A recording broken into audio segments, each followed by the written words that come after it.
Welcome to PK tutorials. तो आज के लेक्चर में हम देखेंगे कि आईडी के बारे में। तो आईडी क्या होती है और इसे क्यों यूज़ करते हैं। तो आइए देखते हैं कि ये क्या होता है। HTML ID। The HTML ID attribute is used to specify a unique ID for an HTML element, ताकि हम HTML एलिमेंट को एक यूनिक आईडी दे सके। You cannot have more than element with the same ID in an HTML document. हम लोग एक HTML document में एक HTML एलिमेंट को ही एक आईडी दे सकते हैं। हम डिफरेंट HTML एलिमेंट को सेम आईडी नहीं दे सकते हैं। यहाँ पे यूनिक होनी चाहिए। The value of the ID attribute must be unique within the HTML document. एक HTML डॉक्यूमेंट है हमारे पास, उसमें अगर हमारे पास मल्टीपल HTML एलिमेंट है तो सब की डिफरेंट आईडीज़ होनी चाहिए। हम लोग सेम आईडी नहीं दे सकते सबको। The syntax for ID is. अब आईडी को लिखने का तरीका कैसा है।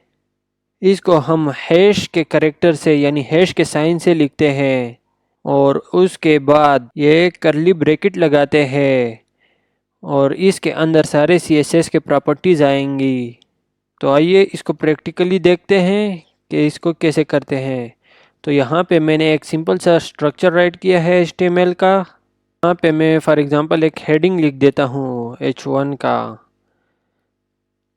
और इसको क्लोज भी कर लेता हूँ।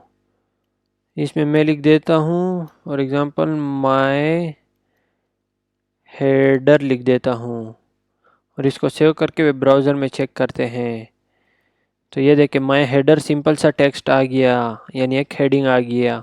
तो मैं यहाँ पे आईडी लगा देता हूँ। आईडी को कैसे लगाना है, यहाँ पे आईडी को राइट कर देंगे इज इक्वल टू और यहाँ पे अब जो भी नाम हम देना चाहते हैं वो इस आईडी का नाम होगा। फॉर एग्ज़ाम्पल मैं इसको माय हेडर ही दे देता हूँ और अब इसको सेव करके वेब ब्राउज़र में चेक करते हैं। तो ये देखिए यहाँ पे कोई फ़र्क नहीं पड़ा। तो आईडी को अप्लाई करने के लिए हम यहाँ पे स्टाइल करेंगे। यहाँ पे मैं लिख देता हूँ स्टाइल और इसके अंदर हम CSS की प्रॉपर्टीज़ को अप्लाई करेंगे और आईडी को इसके साथ अटैच करेंगे। तो यहाँ पे आईडी को अटैच करने के लिए क्या लगाना पड़ता है। आईडी के लिए हम हैश का साइन यूज़ करते हैं और फिर जो मैंने इसका ये नाम दिया है ये हम यहाँ पे राइट कर देंगे माय हेडर और ये दो कर्ली ब्रैकेट लगा देंगे। अब इसके अंदर जो हमने स्टाइलिंग करनी है, जो CSS की प्रॉपर्टीज़ लगानी है वो सारी की सारी हम इसमें लगाएंगे। पे इसको बैकग्राउंड कलर दे देता हूँ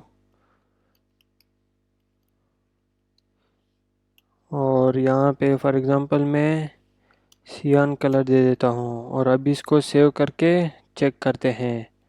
तो ये देखिए इसका बैकग्राउंड कलर आ गया। अब मैं अगर कोई और प्रॉपर्टी यूज़ करना चाहता हूँ यानी कोई और स्टाइलिंग करना चाहता हूँ वो भी कर सकता हूँ।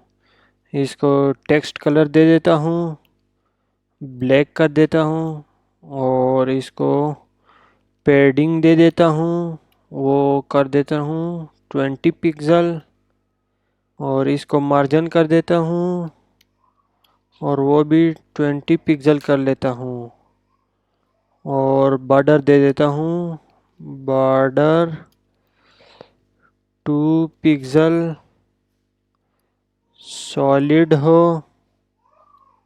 और कलर इसका रेड हो और अब इसको सेव करके ब्राउज़र में चेक करते हैं। तो ये देखिए ये हमारा आ गया। ये इसके रेड कलर का बॉर्डर आ गया, बैकग्राउंड सियान कलर है और ये इसका टेक्स्ट हो गया। ये मार्जिन और पैडिंग इसकी हो गई। अगर मैं इस टेक्स्ट को सेंटर में लाना चाहता हूँ तो उसके लिए मैं यहाँ पे राइट कर दूँगा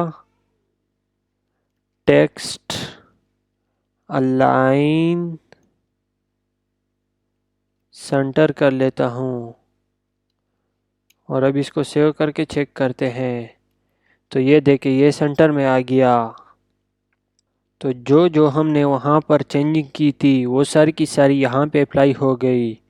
तो इस तरीके से हम आईडी का यूज़ कर सकते हैं।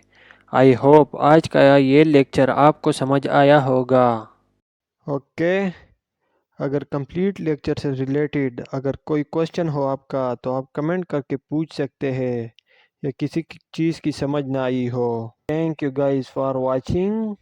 Don't forget to like and subscribe our channel and share the video.